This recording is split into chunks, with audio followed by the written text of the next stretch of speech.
আমরা এখন আসসালামু আলাইকুম রহমতুল্লাহ। আজকে আমরা যাচ্ছি নিকলি হাওরে। তো নিকলি হাওরে যাওয়ার জন্য আমরা সকাল সকাল রওনা দিয়ে দিয়েছি। সকাল সকাল প্রাকৃতিক দৃশ্য দেখতে দেখতে আমরা চলে যাচ্ছি নিকলি হাওরে। হাওরে সকাল সকাল যাওয়ার একটাই উদ্দেশ্য, কারণ আপনি যদি সকাল সকাল না যান তাহলে আপনি মিঠাইমন ঘুরে দেখতে পারবেন না। মিঠাইমন ঘুরে দেখার জন্য আপনাকে সকাল সকালে বের হতে হবে। তো নিকলি হাওরে সকাল সকাল আসার অনেকগুলো সুবিধা রয়েছে। এর মধ্যে একটি হচ্ছে আপনি অনেকগুলা বোট থেকে যাচাই বাছাই করে একটি বোট নিতে পারবেন।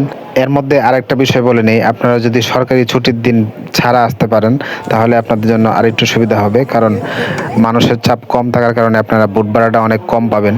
তো আজকে নিকলি মিঠাইমন ভ্রমণের জন্য আমরা এই বোটটিকে নিয়ে নিয়েছি মাত্র 2000 টাকায়। সারাদিন আমরা এটাকে নিয়ে ঘুরবো এবং কোন কোন জায়গায় কতটুকু সময় কাটাবো বা কোন কোন জায়গায় কতটুকু ব্রেক নিব এটা কিন্তু আমরা মাঝের সাথে ডিসকাস করে নিয়েছি।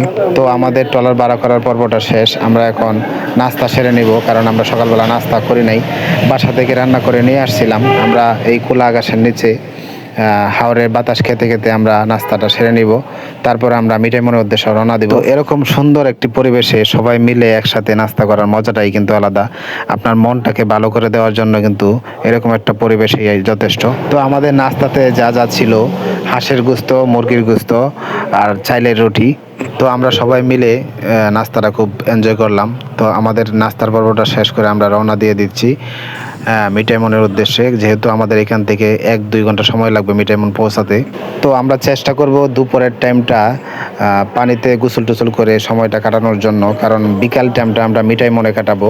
এজন্যই আমরা মিঠাইমন যাওয়ার পথে আমরা এরকম একটি পরিবেশে একটু ব্রেক নেই, যেখানে আমরা গোসল টোসল করে সময়টা কাটাতে পেরে দীর্ঘ 1-1.5 ঘন্টা আমরা এখানে পানিতে ছিলাম। পানিতে গোসল টোসল করে তারপরে কিন্তু আমরা মিঠাইমনের উদ্দেশ্যে রওনা দিই, কারণ মিঠাইমন যাওয়ার পর আমরা রাষ্ট্রপতির বাড়ি ঘুরে দেখার পর মিঠাইমন থেকে অষ্টগ্রাম যাওয়ার পথে যে 0 পয়েন্ট এবং বড় বীজ পাওয়া যায়, এসব জায়গায় কিন্তু কোনো গাছপালা নাই, যার ফলে দুপুরের টাইমটা কিন্তু এসব জায়গায় গেলে প্রচুর পরিমাণে রোদ হয় আর প্রচুর গরম পড়ে যায়।